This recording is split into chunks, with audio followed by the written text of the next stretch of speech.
48 दिनों से धरना, मगर कार्रवाई के नाम पर कुछ भी नहीं। इसके उलट विकास का ढिंढोरा पीटना कहां तक सही है। जी हां, हम बात कर रहे हैं आईआईटी पास और बीसीसीएल में अप्रेंटिस किए छात्रों की। छात्र आंदोलन के अपने दूसरे चरण में 48 दिनों से बेमियादी धरना पर हैं और कसम खाकर बैठे हैं कि नौकरी लेंगे या फिर यहीं से हम लोगों की अर्थी उठेगी। अनशन पर बैठे छात्रों के बीच शनिवार को पेट्रोलियम डीलर्स एसोसिएशन के प्रदेश अध्यक्ष और वरीय कांग्रेस नेता अशोक कुमार सिंह पहुंचे। उन्होंने छात्रों से जानकारी ली और कहा कि जिस उम्मीद और भरोसे से छात्रों ने उन्हें बुलाया है, उनका प्रयास होगा कि वह उस दिशा में जो भी कर सकते हैं करेंगे। देखिए, भारत सरकार स्किल इंडिया के तहत में जो लोगों ने आईटीआई किया है,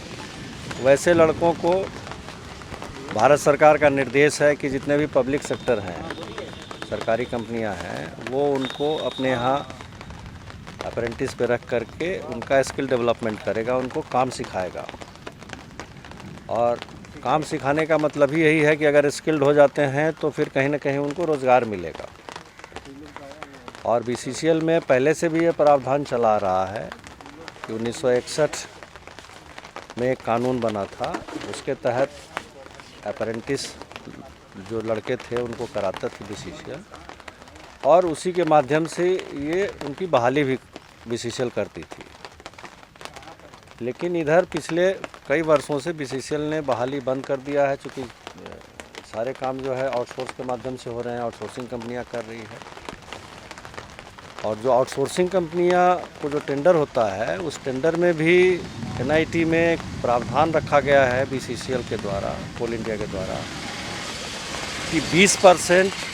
जितने भी एम्प्लॉयमेंट जनरेट होगा उस आउटसोर्सिंग कंपनी में, उसमें 20% वो स्थानीय लोगों को रोज़गार देगी। ऐसा प्रोविज़न है, लेकिन ऐसा होता नहीं है। और इस स्थानीय के नाम पर जो नेता हैं धनबाद में, जो ट्रेड यूनियन चलाते हैं या जो आउटसोर्सिंग कंपनियों से रंगदारी वसूलते हैं, प्रायः तो धनबाद में ऐसा ही होता है कि जितने भी नेता हैं, वो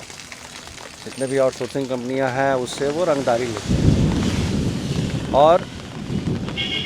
अपने लोगों को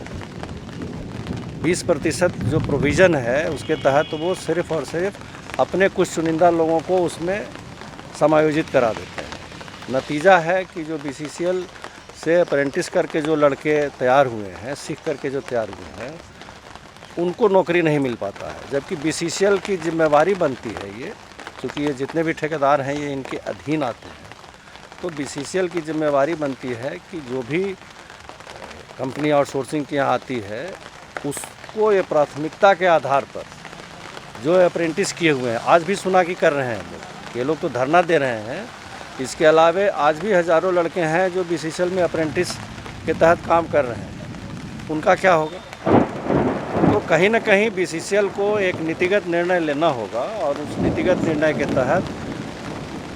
जो एनआईटी है उसमें स्पष्ट कर देना होगा कि जो भी बीसीसीएल से अप्रेंटिस किए हुए लड़के हैं, उनको जो 20% है उसमें उनकी बहाली अनिवार्य करना होगा।